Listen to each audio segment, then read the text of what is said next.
Excuse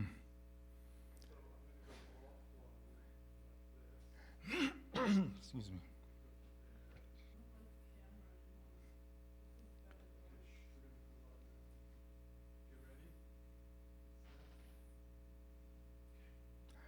Good evening and welcome to CAP's presentation of poetry today from Greenkill Gallery. Calling All Poets. CAPS has been around for more than 20 years and has been doing community outreach, providing community an open and democratic stage. To that end, CAPS, they say, has been hugely successful. And tonight we'll have 3 poets, and I'm one of them. My name is Tom Romeo, and hope you enjoy our evening. I guess the inmates are running the asylum tonight. Would like to thank Jim Evans and the traveling Mike Jerkovich from CAPS for inviting us here and inviting me to participate as well. It's been a number of years since I've done it in front of a live audience, and it doesn't look like I'm doing it in front of a live audience tonight, so it isn't that much different. September holds a great deal of meaning to me. It's the end of summer. We have the memories of 9/11, and it's the month I celebrate the anniversary of being wed to the amazing Romeo, all of which I'm going to touch on in my poetry tonight.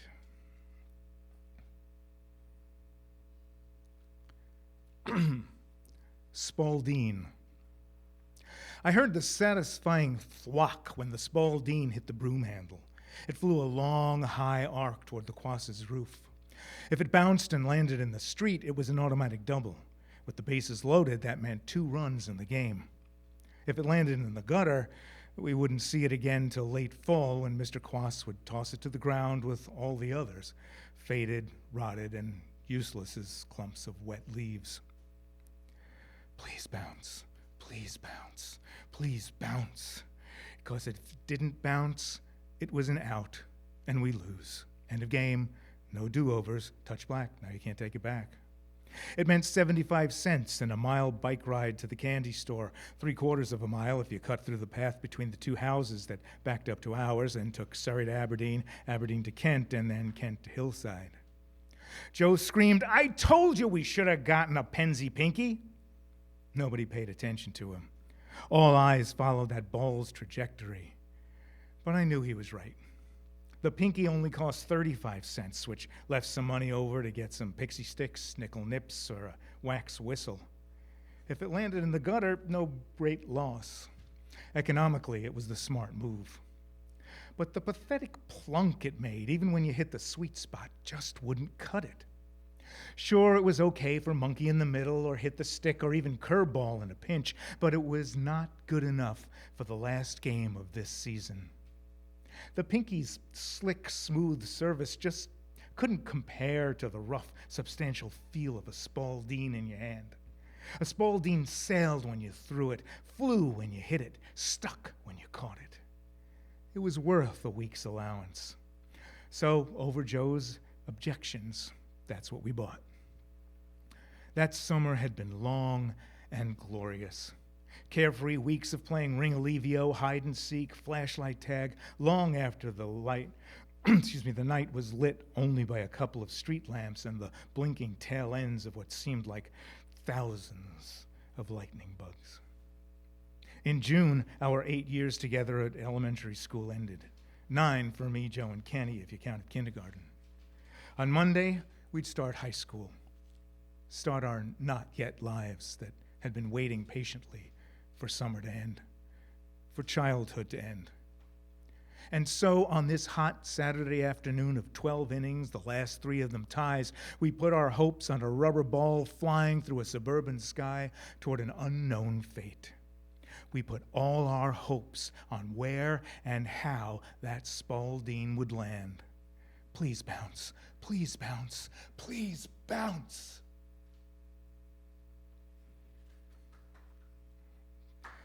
Thank you. I got 2 people here. Okay. On September 11th, I was living on Long Island, and this is called 30 Miles East. The landmarks are gone, and we are lost 30 miles east. Not knowing which way to turn, we turn on the TV and sit by the phone. Tommy is downtown, in from Colorado, staying at the Marriott. At 0 hour, the need for pancakes and coffee put him at ground zero plus. When the buildings fall, he loses everything he brought with him but his appetite and his life. Debbie works below 14th Street. She hasn't checked in.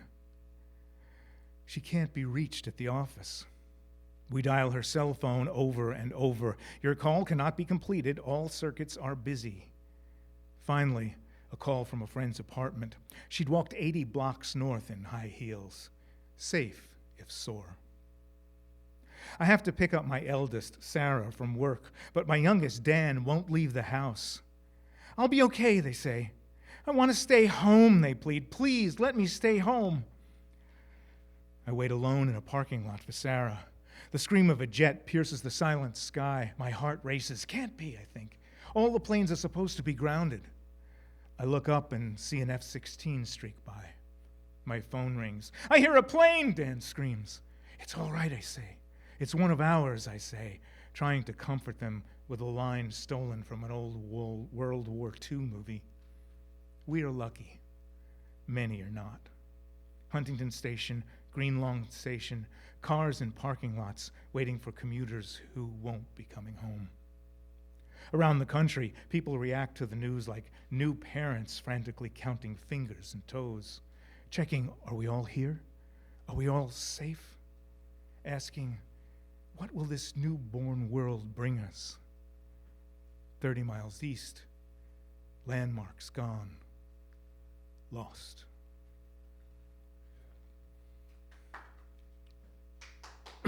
Thanks. Home. 4-bedroom, 2-bath, Cape, maple in front, sycamore in back. Up a flight of stairs on the second floor, 2 bedrooms, one to the left, one to the right, a full bath straight ahead. I remember me in the bathroom sitting on the side of the tub crying after I was caught forging my mother's signature on a test I failed in 3rd grade. Sitting on the side of the tub crying because I had been sent upstairs to wait until your father gets home. My mother wasn't mad. She was disappointed. I remember sitting on the toilet on a midnight run. I held it as long as I could, but when you gotta go, you gotta go. Sitting on the toilet on a midnight run, terrified to look out the bathroom window right next to the toilet. Terrified I'd see the witch I just knew would be floating there staring at me. Note to self, no more Twilight Zone right before bed. Up a flight of stairs on the 2nd floor, 2 bedrooms, one to the left, one to the right, full bath, straight ahead. I remember standing in my eldest brother's bedroom, the one to the left of the bathroom, standing there on Christmas Eve, having been awakened from a forced sleep because Santa won't come if you're awake. Having been awakened from a fitful, maybe pretend sleep by the sound of sleigh bells and the front door slamming as my parents yelled to us from the bottom of the stairs, Santa was here, he just left. Maybe you can catch him flying away in his sleigh. Standing at the window in my eldest brother's bedroom to the left of the bathroom as my 2 brothers point to the sky saying, there he is. Do you see him? Do you see the sleigh? You see the reindeer? I didn't see, but they convinced me it was there. I wonder now if they wanted to see it as much as I did. I remember sitting on the bed in my eldest brother's bedroom to the left of the bathroom, listening to records while he stands by, waiting for my reaction. It's a test.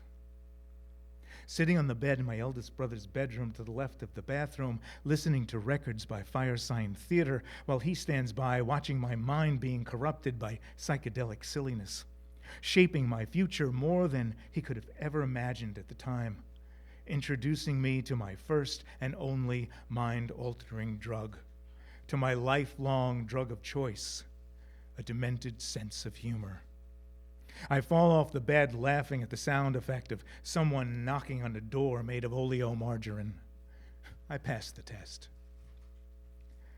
Up a flight of stairs on the 2nd floor, 2 bedrooms, one to the left, one to the right, full bath straight ahead. I remember watching my father making a hard right at the bathroom door, rushing into the bedroom I shared with my middle brother, watching my father make a hard right at the bathroom door because we didn't quiet down, because we made him come up there. My brother and I pretending to be asleep, waiting for the spanking, prepared for the spanking, and when it comes, hearing my father's cry of pain and surprise as his hand strikes the books we've placed down the backs of our pajamas. My brother and I try to muffle laughter into our pillows, failing. My father trying to muffle laughter into the palm of his stinging hand, failing. I remember fighting with my middle brother in the bedroom we shared to the right of the bathroom over who would ride first on the horse we didn't have, or who would fly first in the spaceship we imagined, over WMCA versus WABC, Murray the K versus Cousin Brucey, over the Beatles versus the Stones, over me trying to sleep versus him playing Hendrix full blast after midnight, over me trying to sleep but catching him sneaking out after midnight, over him threatening me if I told. And the arguments turning into screaming matches, and then into violence over more serious things, over things I knew nothing about at the time. I remember watching my father make a hard right at the bathroom door, rushing into the bedroom shared with my middle older brother, watching my father make a hard right at the bathroom door because my brother had told my mother to fuck off, watching my father beat the shit out of my brother because he told my mother to fuck off. Now, nothing was hidden, nothing was muffled, no one was laughing. Up a flight of stairs to the second floor, 2 bedrooms, one to the left, one to the right, a full bath straight ahead. I remember my sister sitting at the top of the stairs crying, holding a metal box of Band-Aids. Band-Aids used to come in metal boxes with a hinged lid that clicked open and clicked closed. I remember my sister at the top of the stairs crying, holding a metal box of Band-Aids she had clicked open. She showed it to me, crying. She handed it to me, crying. I looked inside. Inside, a cotton ball, a carbon-covered spoon, a book of matches, a needle, my brother's life, my family's future. Inside a metal box of Band-Aids. I remember after that I moved into the basement, down a flight of stairs and to the right into the finished basement with a wet bar and lots of storage. I remember home.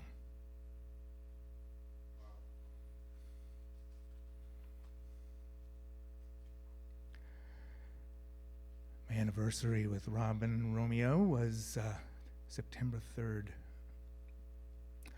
This is called Offline. You gave me a book when we met, one you recommended in an email, one you enjoyed and said was being released as a movie in a week, and maybe we could see it when it came out. I took that as a good sign. You bought it for me the same day of the required meet and greet between online connection and official date. You bought it at the bookstore where we met in the cafe, where we met IRL in real life. Do they still say IRL now that people's life online is more real to them than any they live off? Question for another time. I never told you this before, but I saw you buying the book. I didn't know it was you at the time. I just saw a woman from the back pick up a book, Derailed by James Siegel, the one you told me about. And I wondered if it was you. Quite the coincidence if it wasn't.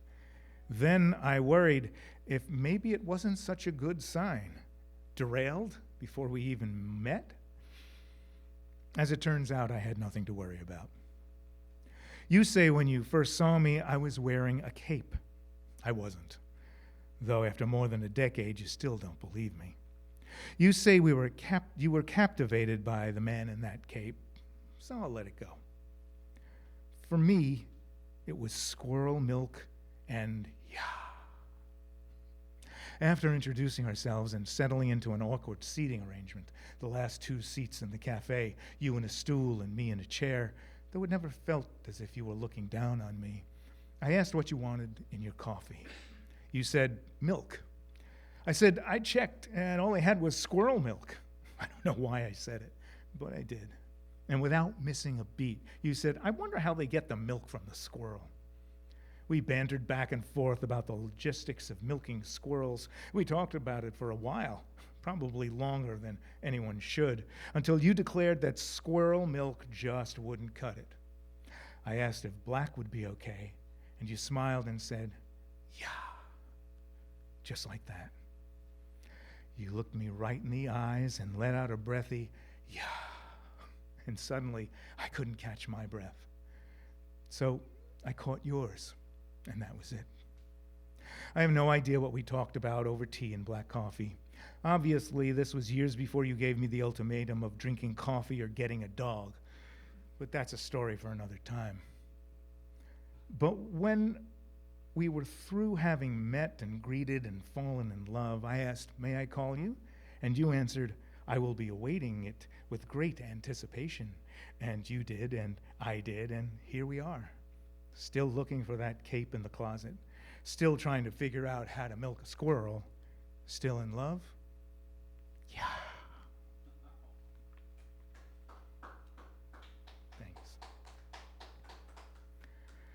Love and COVID. There is no social distance between us. Where do I begin? Where do you end? There's hardly any distance at all, really, in our love. No masks between us, no reason to hide, nothing to protect against. I see you and you see me as we truly are. Lately, I've struggled with the question, is it right to write about love and life and light in this time of hate, death, and darkness? The answer that makes the most sense to me is, it's not only right, it's required.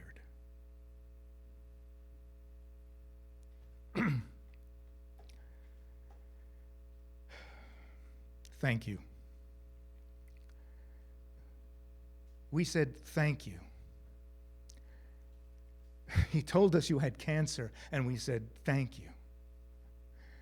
He was a nice man, a caring doctor who phoned us to say, you have cancer, and we said thank you. On speaker at the table in the dining room. I'm pretty sure it was just to get him off the phone. We were no longer his responsibility. That now falls to someone else. So what else was there to say? And what do we say now?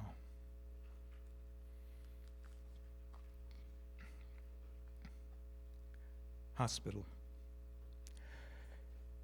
You got sick again. We promised no more hospitals, knew we couldn't keep that promise, pretended we would.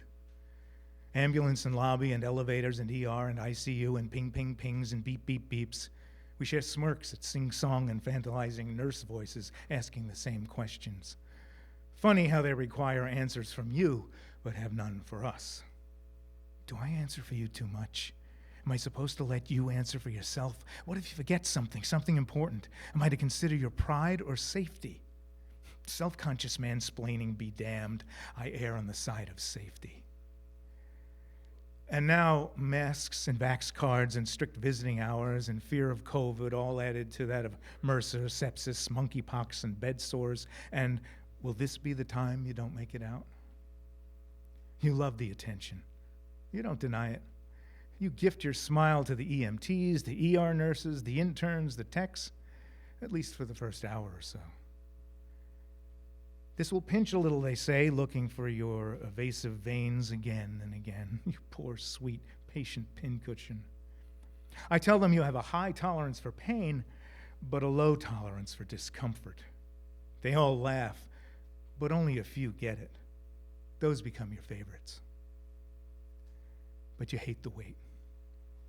It's only a matter of time. In our lifetime of hospital visits, I've gone from staying overnight to anxiously watching the clock. COVID put an end to endless visiting hours, and my back and stomach and increasing lack of patience makes it less likely I can go the distance, the spirit being willing, etc., etc. You see it, and when you can, you send me home, and I protest, but go gratefully. The phone tethers us. No sleep for either of us, because how could there be? When you coming home, I don't know when. Cats in the cradle and the silver needles and plastic tubes and air-puffed cuff and cardiac wires. Are you getting any better, they ask? How can we tell? Do you feel better? Then what? Check the machines, check the stats, BP, pulse ox, EKG, X-ray, blood work. Are you getting better? Is it up for us to decide? Is it up to the hospitalist, the virologist, the respiratory specialist, the cardiologist, the nurse aide, the cleaning staff? Get us out of here. But not before you're better. Are you getting better? And then the half-lie, false hope about being released tomorrow. And then the promised day of release, and the one more day, one more bag of drip, drip into your arm, and then another tomorrow. Wait for it. Wait for it.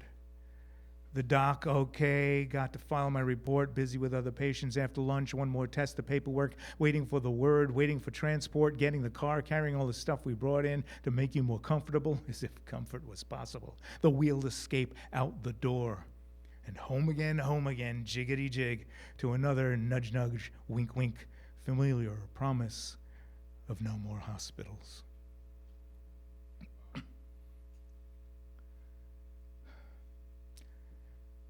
Where will I go? When you are gone, where will I go to see you? The kitchen? The living room? The bedroom? My dreams? I hardly ever dreamt of you, because I could just put out my hand and yours would be there to greet it. Who needed dreams? Dreams were for rehashing the past or writing poems I would share with you in the morning. Where will I go to see you? My mind? My heart? My broken heart that cracks more with each memory?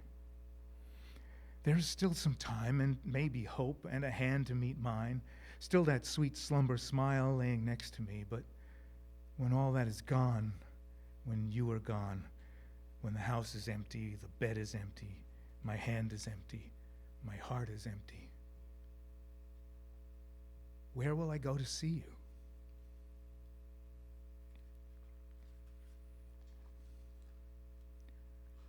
Too young.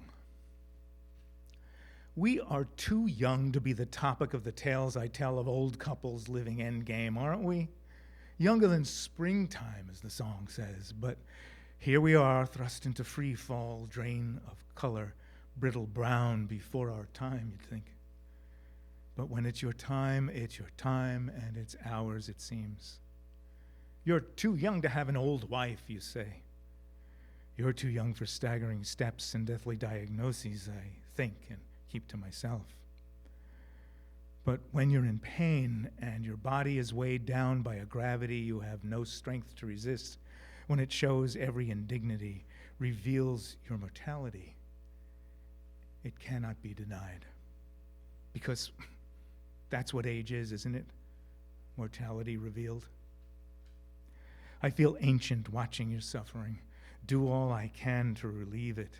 Fail, fall into visions of earlier times, the fabled life passing before the mind's eye, visions of a bleak future without you, a life I do not want to live. I silently scream your name, but somehow you hear it, with ears or heart or soul, and smile, that smile you saved just for me.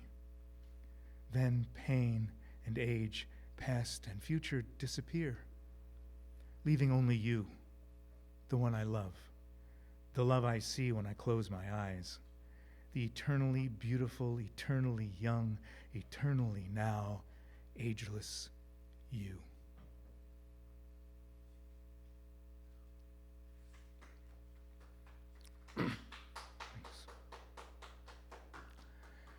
In your sleep.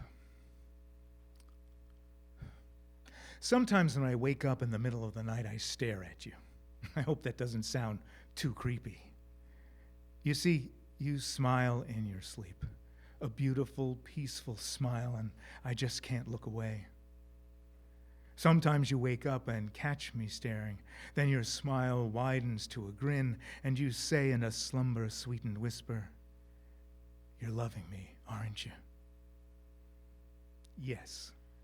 Yes, I am. Thank you very much. Who's next? Thank you. Thank you. Teresa, you go next? Yeah. All right. I like Steve. Please don't be insulted. I have to rush home to her. Here, if you go around here. My phone won't share though. Oh, Teresa, go around. Thanks. Over here, Tom. What are you gonna do a book? I've done 3 of them, but not on this stuff yet. You're not doing I don't You want to get do. a copy when you get one ready. Okay, good. Tom, over here. Okay. Thank you, guys. Yeah. Do well. Thank you, everybody who's out there watching, whoever you may be. Woo! You can just close it on your own, Romeo. So, No problem. go home. Okay, thank you. Hurry. All right. All right. Let's take it out. We're Shut getting my started. mouth. That wasn't good. Yeah, go ahead, do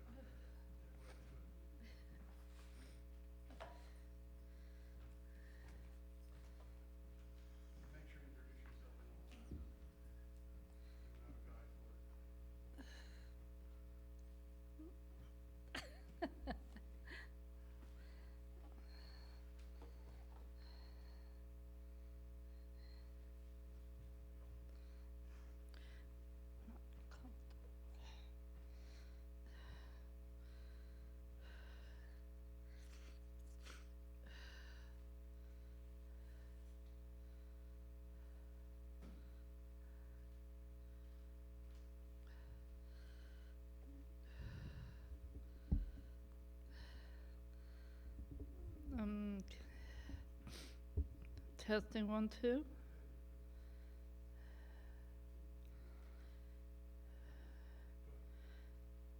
Do I have a time limit? No, just go. Don't worry. Tonight, I think we shouldn't worry. Do what you think you need to do. You don't have any. You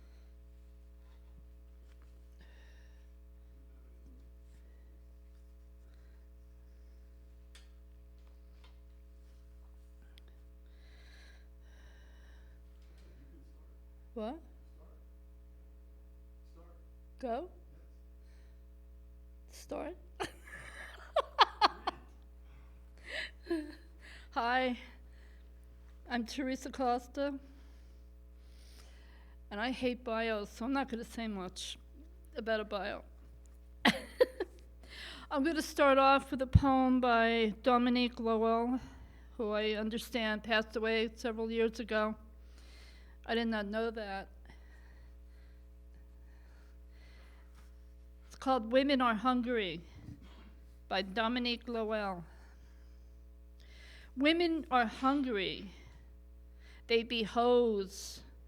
They be sitting on your stoop waiting to drink your beer, eat your food, suck your dick. Women are hungry. They need your favorite shirt. They need your favorite shirt, your leather jacket, a couch, a car. They just need. And they want to tell you things, pretty little things, about the light in your eyes and the feel of your thighs. They want to shave your balls, want to know all your masturbatory nightmares, about every clit you ever licked, every ass you ever eyed, so they can slice them all to ribbons. They're insatiable. It's biological. They just want and stretch their yearning arms at you. They're insatiable, envelopes gawking, open-mouthed, must have it, you now, whore, motherfucking goddess, priestess, convict, jailer, needy. Need your sperm, need your job, need space, need more impossible paint for another impossible face.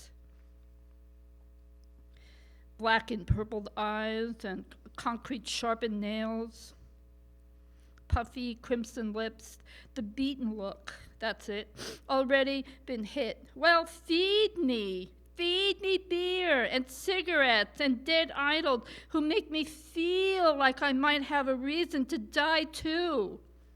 Give me war and Coca-Cola and the promise of another American chance. Give me another good song to dance to. Tell me I'm not fat. Tell me we could pay the rent tomorrow. Tell me we are just like John and Yoko, only I get to die first, okay? I get to be the one they light the candles for in Central Park, okay? Fuck women. They are such sluttish, catfight, evil bitches, every one of them. Beware, beware. They know what they are doing. Does that scare you? Are you scared?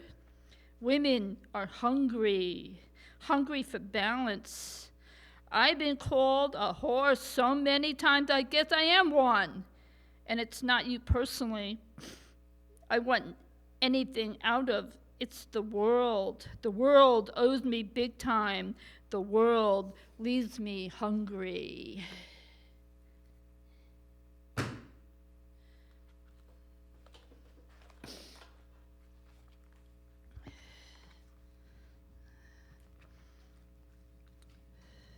Summer. Summer's luster wanes as August's heat lightens up. Queen Anne's lace rules the meadow, as chicory is king of the roadside attractions. Bees congregate in catnip flowers as barn cats await the harvest.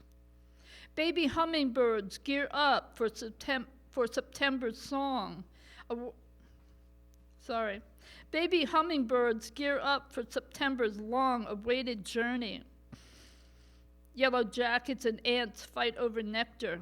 Owls swoop down and practice for the coming winter's feast of mice.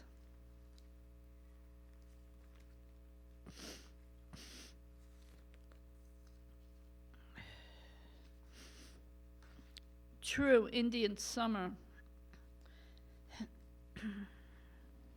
A pine and hickory, fresh-cut trees of 2 weeks back, fell where they lay, making an obtrusive V on the front lawn. One nest lay amongst the ruins, where neighboring birds tried vainly to rescue its contents. This morning of true Indian summer brought us closer in bed, dry humping in bedclothes, still half asleep, as rays of a new sun blister through windows of glass and tall, laughing plants. We get up, savor each other, and take notice of the 2 chunky white-tailed deer prancing in morning dew. The garden, recently put to bed, snuggled under mulch, awaits next year's abundance. As 2 large deer prance playfully in the garden, I hear the click of the muzzle as the 2 jump abrupt. 2 shots later, I see legs furiously kick the air. Their lungs will soon collapse. My morning gloriously shattered. There will be fresh venison in the freezer this winter.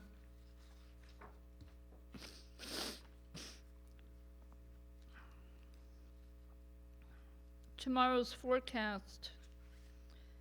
Well, we're going into autumn. Tomorrow's forecast looks repetitiously bleak. Rain, snow, ice-cold wind, and one tiny puddle of mangy, woolly bear caterpillar. The cat puked up.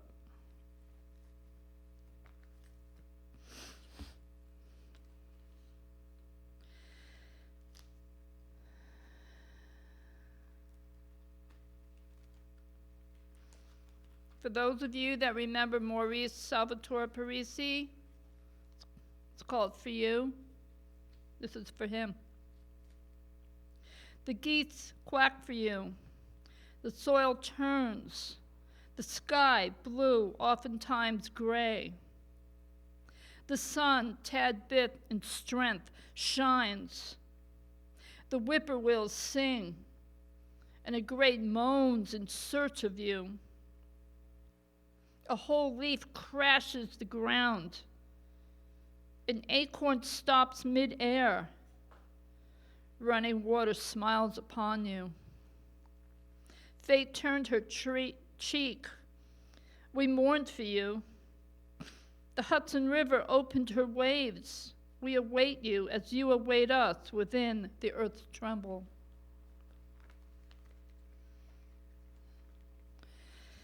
And, God.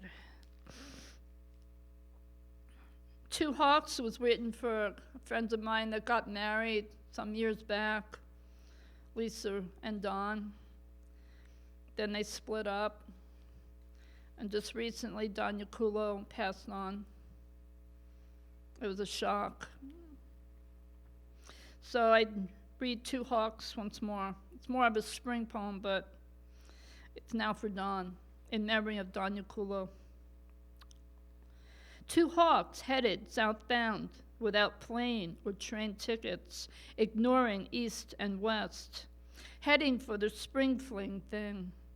Two hawks, two messengers of flight, red-tailed and shouldered, up against the blue sky warriors, up against the cloud covers, up against winter's end. Two hawks, two messengers, two poems of fancy. Come, hear the messenger. Hear the medicine woman tell her side of the story, her side to transformation, to rebirth, to strength. Two hawks, two loves, one life.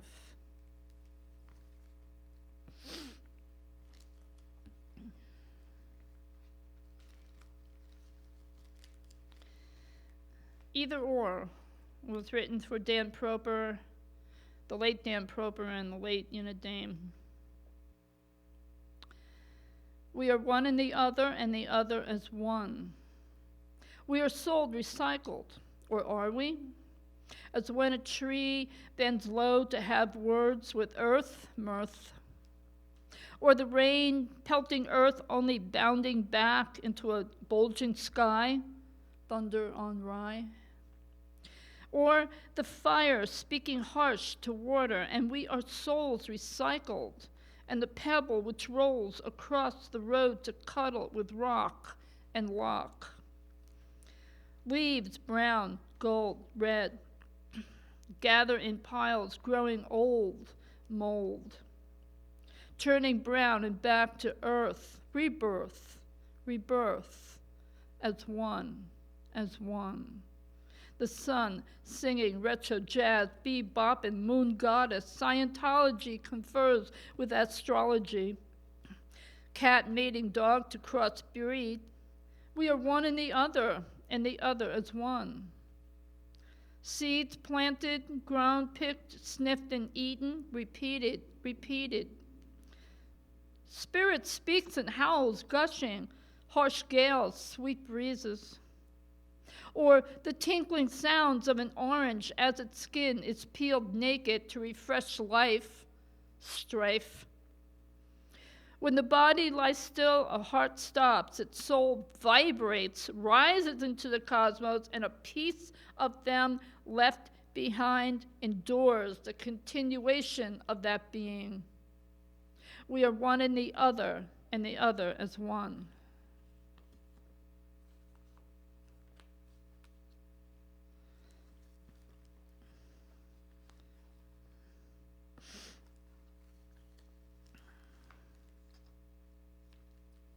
Spider poem. Caught between frosted double-pane glass lie last season's spiders, fried, frozen from the elements, inanimate, petrified, gnarly spiders. Suffocation by sun or ice stills our moments, leaves us with disintegrating surprises.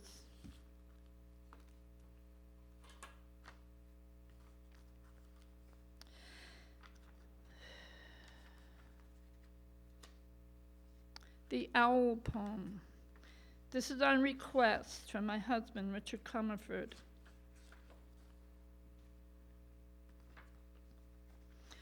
Who's that? Who is that? Who's there? Who? Who's that? Who? Who cooks for you? Who? Is the normal cry for owls. Maybe mating season.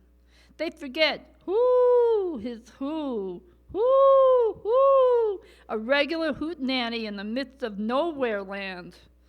I live in remote spot, in the middle of nothing but brush, forest, surrounded by swamp, pond, and stream.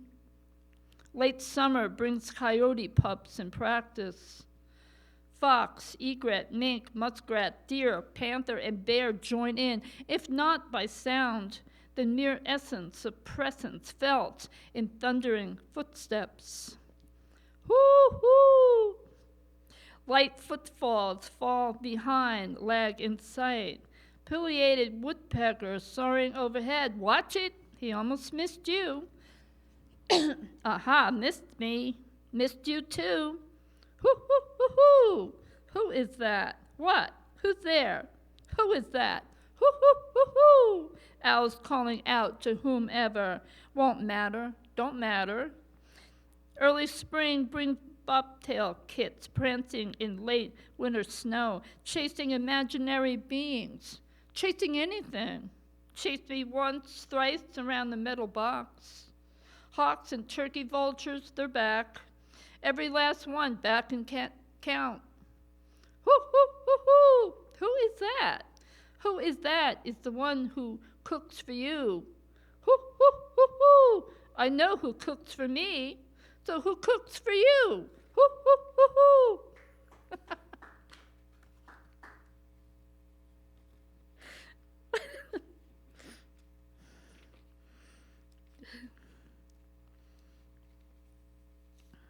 Making a face. At 6, 7, 8, I tried hard making a face, imitating the ugly look of fairy tale witches. Almost 50 years later, I am so much better at it.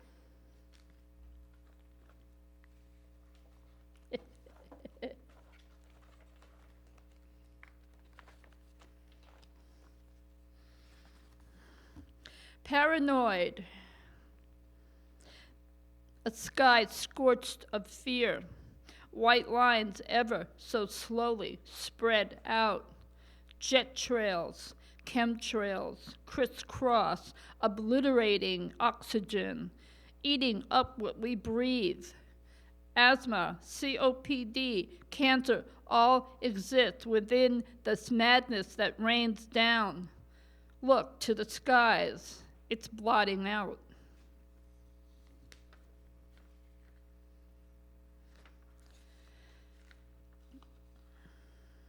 Medusa. Any one of us could have defaced, defamiliarized, dethroned, deflowered ourselves in a temple of silent gods.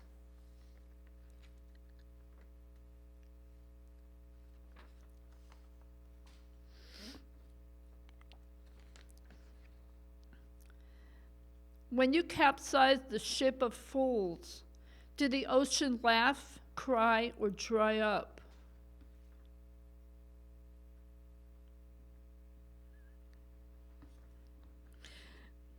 Eek. Long, succulent, soft, muscle-bound, mistaken for a bungee cord or garden hose. Eek. Ancient sacrilegious diamondback, Arabic, model designs. Eek.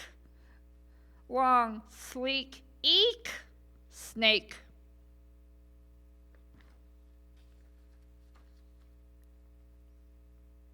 Welcome to the New Age. It's actually happened in a store. It's what happens when you pay attention to people that buy stuff in front of you or in back of you.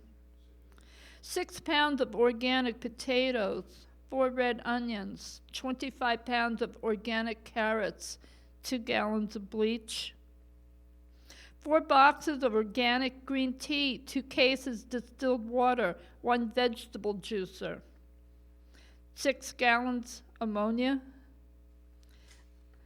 3 boxes of organic tampons, Super B complex capsules, 18 cans of flying insect killer, 12 cans of ant and roach killer, organic toilet paper, 4 rolls, 2 boxes of tofu, 4 bottles of toxic cleaning fluid, 2 I Care for the Earth t-shirts, 1 carton of cigarettes paid in full with a gold card. Welcome to the new age.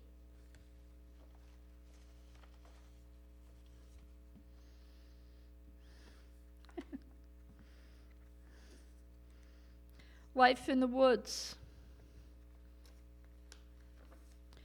Push-ups, jumping jacks, sit-ups. Sorry. Life in the woods. Push-ups, jumping jacks, sit-ups, chipmunk-ups. Those furry little arms reach high towards the wood-shaded sky. You watch them every morning, banging their heads on your door, scratching to get inside. Possibly psychotic, maybe rabid, treading up and down a well-worn, beaten path. Cheeks stuffed with nuts, berries, forestry fruits. They tease squirrels, outsmart fox, rat snakes, dodge porcupine quills. Every morning you witness this, like a wake-up ritual. Every single fucking morning until you notice your blood pressure pills are missing.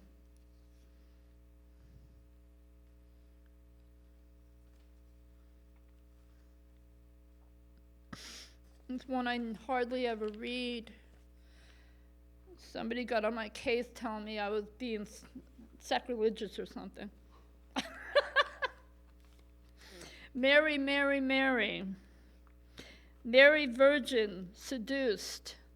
Mary, Mary, quite unwary, daughter of a god, slaughtered in between the biblical 3-ring binder of loose leaves and unlined pages. Mary Immaculate, soiled dove, ever risen, ever smitten.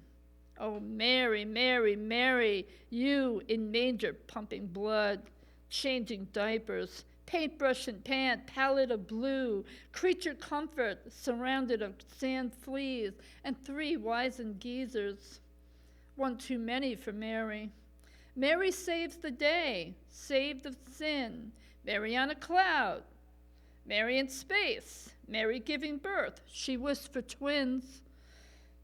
Mary with lamb, lamb on leash. Mary, Mary, quite extraordinary. Mary, a statue, bathed in gray. Mary on a half-shell, sister to Venus, mother to Christ, savior to women, goddess to all, saved by the unsinned.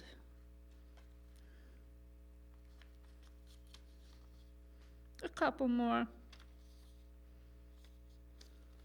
This is a favorite with Black Elk. Was written on August 5th on the anniversary of his death a while back. Your death overshadows the tail end of a moon new for this month of August.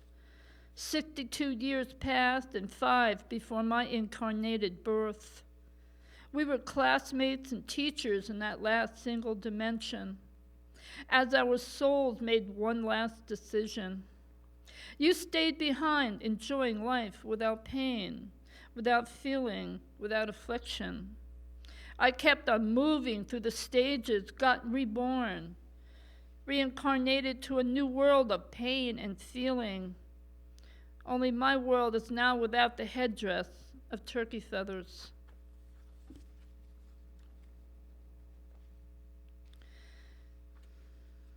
There's another one somewhere.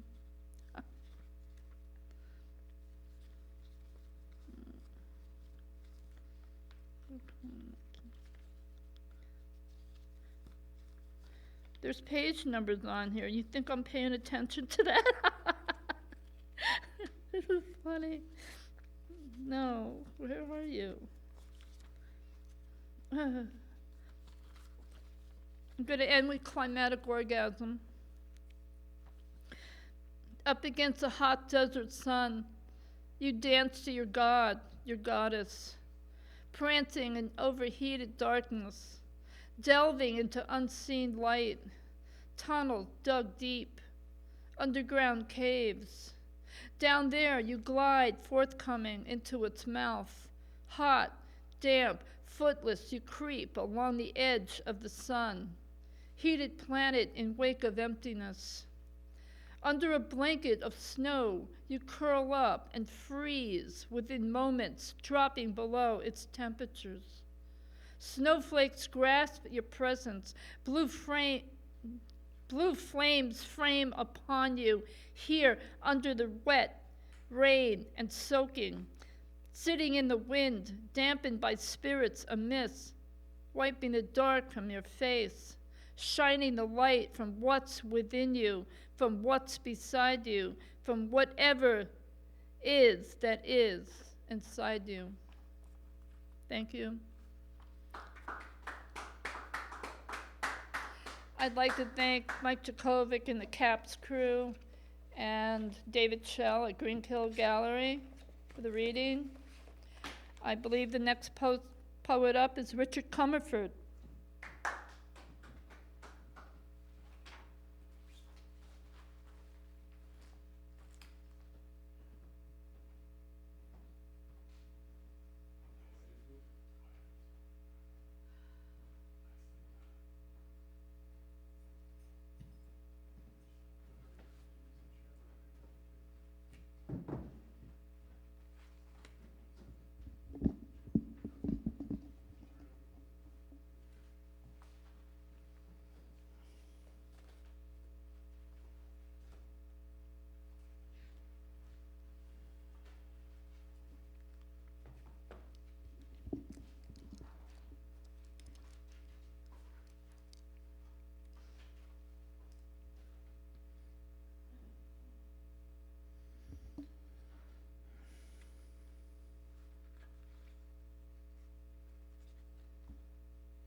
Okay, I'd like to read a couple of Sol Elliott's pieces.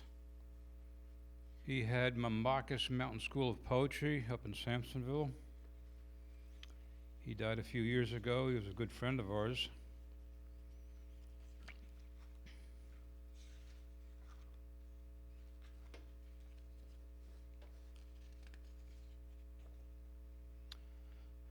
No title. I'm a stutterer in the nature of things. Beside the still pond, the settled fish, my poems stir like large clumsy birds, startled. I am a man in the nature of things, stoned still in the awareness of the gigantic sway of the planet. I bow to the buds of flowers and dance to the chirp of birds. Deep in the steaming history of my brain, I wish to be startled by the day, the rush of gracious winds and exploding stars, sun-soaked days filled with birds and roots, and the sway of trees. I wish to be hired by the elements as a watchman.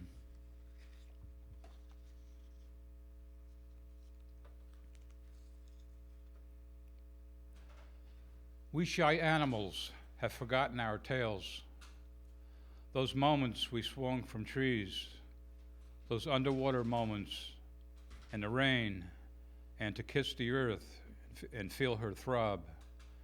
Great belly full, great luscious lady, we shy animals wander lost, gazing at our own memories, envious of our own freedom, and in the deep evening, the frog song interjects.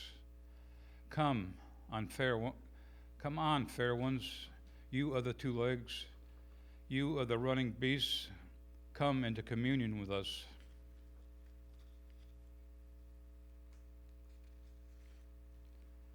Every dog is a wolf in disguise. I see in your eyes the wild, that crisp edge that touches everything. I wail with you when the sirens go off. I wail with you as the moon creeps over the fingers of the trees. I wail with you in that moment when your sound echoes into the universe, a love song, a wail that awakens the wolf within.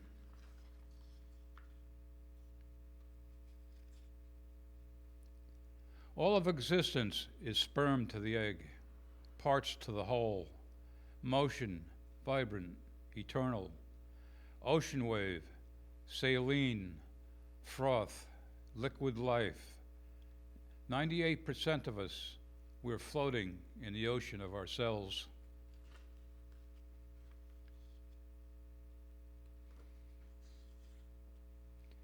Each moment is a message from the universe.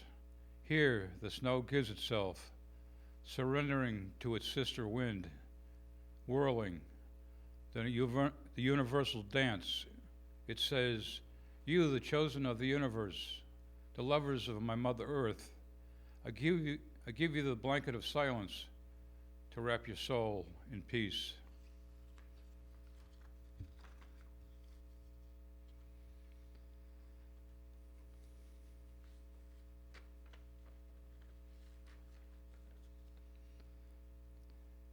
I wrote this one here a few winters ago. I tried to make every stanza real short and crisp, kind of like the way winter is. It's called Winter Barrens. Winter chill, freezing my soul, slowing my rhythms. Naked landscape, no color to see, wood smoke in the air. A cabin sits alone, solitary fortress against the winter blow. The sky is ice blue, the moon shines silver on the winter snow. The morning sun rises twixt the trees, unseen during summer's days. Tall gray sticks, trees stalking the land, gray and black silhouettes. Bleak into the distance, sight unlimited, stark and sterile. Barren and fruitless, the year's last cycle. Rest your arboreal limbs. The air is crisp, the wind whistles, bones rattling together. Night sky clear, constellations bright. Ursula the bear lies on her back. Celebrate Samhain. Winter comes, the old hag winter reborn.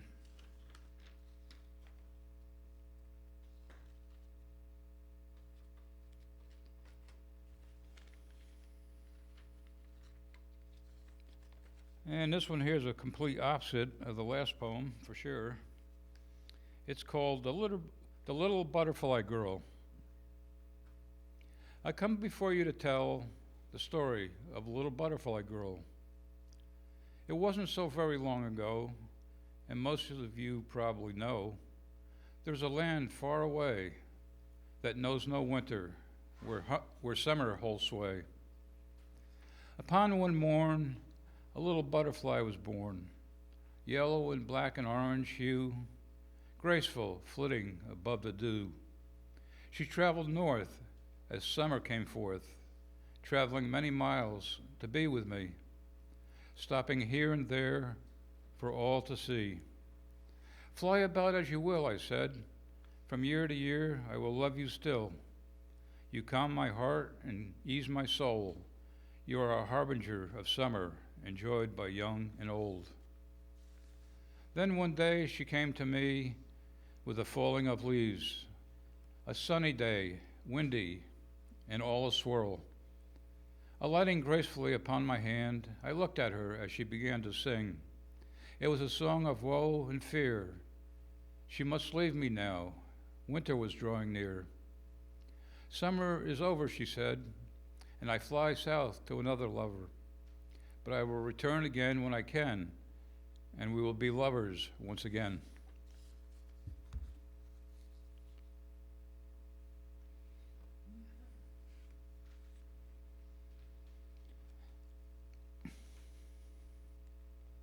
The girls. Love comes in many forms, some of which are furry. Big eyes, clumsy feet, racing about, all in a hurry. One is tortoise, black and brown, the other gray. They scamper about, attacking dust balls and holding them at bay. Becky is one and Smoker the other. Two girls playful and loving, they take right after their mother. Siblings sleeping together, two bundles of love, mewing and contented, paws thrown over each other. Hungry now, they look at you with those big green eyes and eat together their fancy feast, those mighty hunters of spiders and flies. They tire easily and take a nap, dreaming cat dreams as they lay in my lap.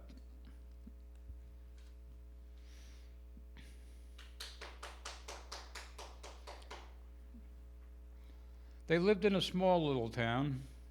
It was fall and leaves were falling down. Halloween has come, meaning little to some. She was a young girl, just turned 9, pretty and smart and very kind.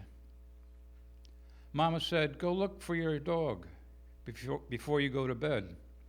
She was afraid and full of dread. With a mixture of courage and fear, she walked down the street, hoping not to hear the howling of ghosts and goblins that might be near. She came to a house where a couple lived all their life. They lived together, him and his wife. When she departed, he cried and cried. None have seen him since, nor know if he died. There was her dog behind the gate. She whispered, "Come, little pup, it's getting late." But as fate would intervene, the dog entered, not to be seen. As dark as it could be, she entered the door, but could barely see. There was little light that could shine, except for the street lamp glowing from behind. The shadows that lay within were dark and silent and grim. The air smelled of age and gloom. It was a rather musty-smelling room. As her eyes bore through the haze, she could see there was a maze. A corridor here, a stairwell there, draperies hanging and cobwebs dangling. Mice could be heard, moving about. All she could do was utter a stifled shout. Turning onto the stair, there was a presence of which she was unaware. Up she went with her head down bent, thinking of mother and why she was sent. Tiptoeing down the hall, she kept very close to the wall. On a little further, of a sudden, let out a murmur. There was her dog inside a room, sitting there in the gloom. Looking inside, she saw a man sitting there on a divan, looking at a picture of a young woman, not old or gray, not looking up or down or even her way. She called her dog to come, but the man must have heard her some, for he turned and looked at her with sad gray eyes. That is when she decided to say her goodbyes. But before she could leave, his person dissolved and disappeared, along with most of her fears. She walked to where he sat, as large as life. Looking at the picture, she saw that it was his wife. Despite the chill, she felt warm all over, for the old man missed his lover, wanting to be with her again, trying to find her wherever she was lain. The very next day she went to the graveyard, for now it was not so scary or hard. Their headstones stood side by side, and she placed a flower between them where they now abide.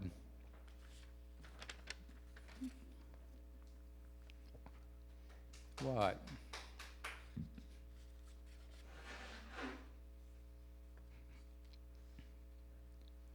Atlantis, a continent apart, it was our home, a mythical but very real place, filled with poets, writers, philosophers, scientists, and tradesmen. We exported wisdom and knowledge throughout the world. She was a poet and writer. I traded by sea. When I sailed for Ireland, she remained behind. Upon Atlantis' demise, we lost each other. Our spirits flew to the far corners to await the rebirth. Drifting through the ethereal mists of time and space, we sought each other, our spirits, our souls drifting back to each other as dust collects water, as a magnet pulls together.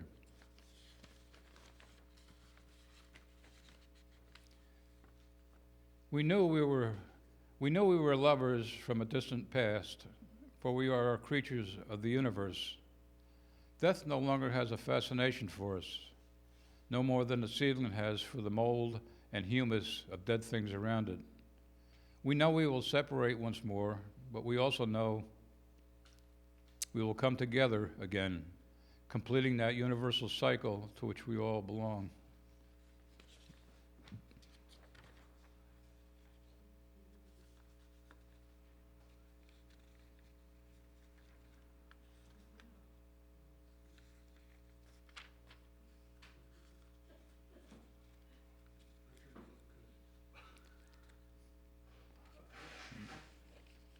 Okay.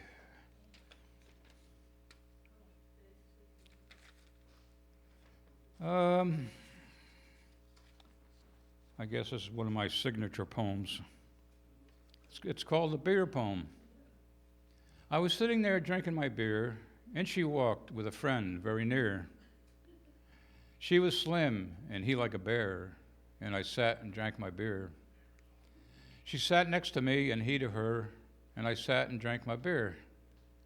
She rubbed my knee, and I said, "Oh dear," and he sat there like a bear. I looked into her eyes and saw my fate.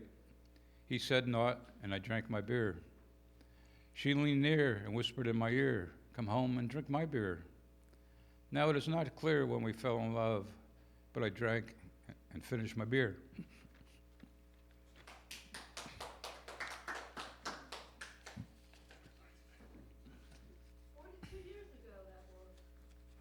44 years.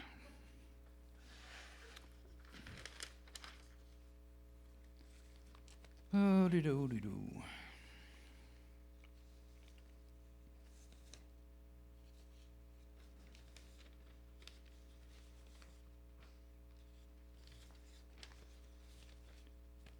This poem is a little bit cynical, I guess, or whatever, but life as art. The woodpile on canvas scene, an artist look at life, all shades of brown and tan, multi-textured, every shape and size, stored energy from the sun. But the farmer sees life in the warmth, all dry and ready to go into the furnace, as some art should.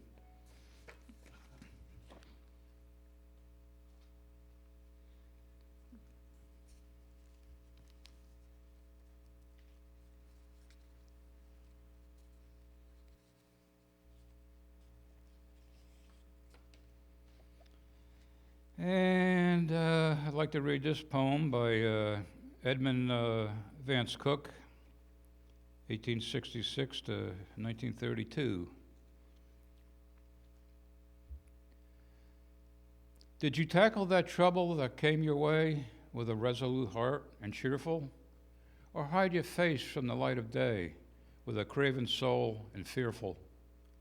Oh, a trouble's a ton, or a trouble's an ounce. Or a trouble is what you make it. It isn't the fact that you're hurt that counts, but only how did you take it. You are beaten to earth? Well, what's that? Come up with a smiling face. It's nothing against you to fall down flat, but to lie there, that's disgrace. The harder you're thrown, why, the higher you bounce. Be proud of your blackened eye.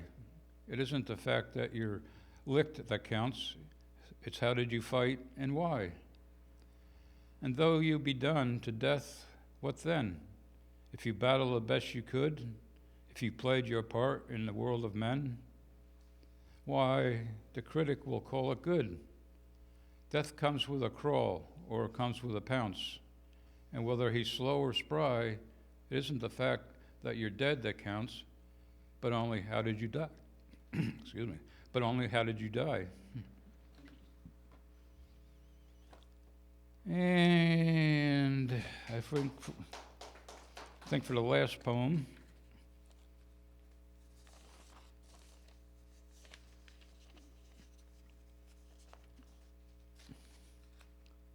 guess we'll do the barn poem.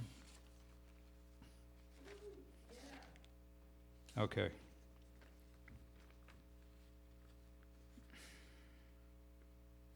Okay, the barn. Post and beam, mortise and tenon, wood pegs, driven for lack of nails. My frame is strong and true, built to last the farmer the lifetime.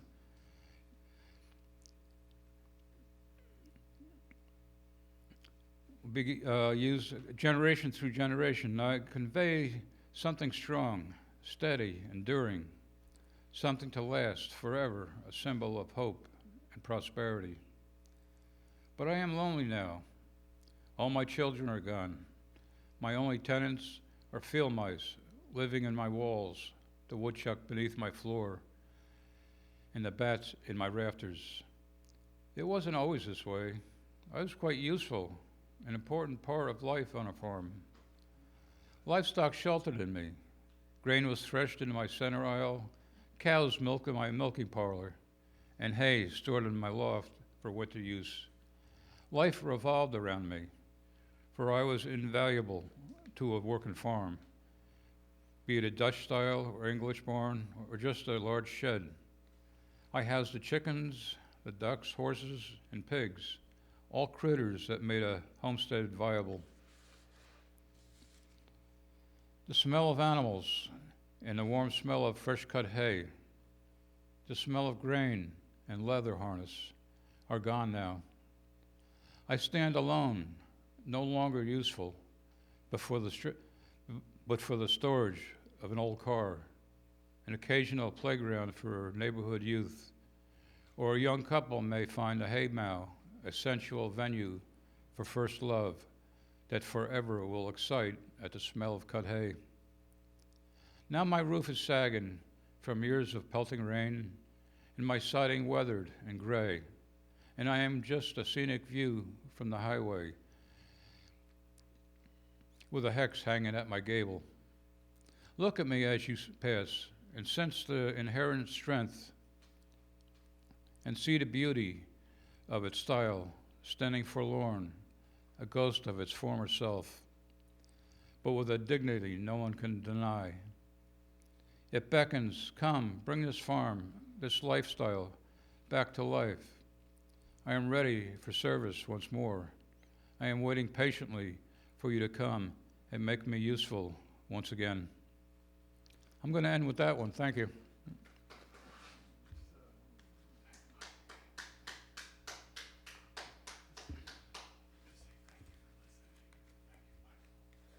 Say that again.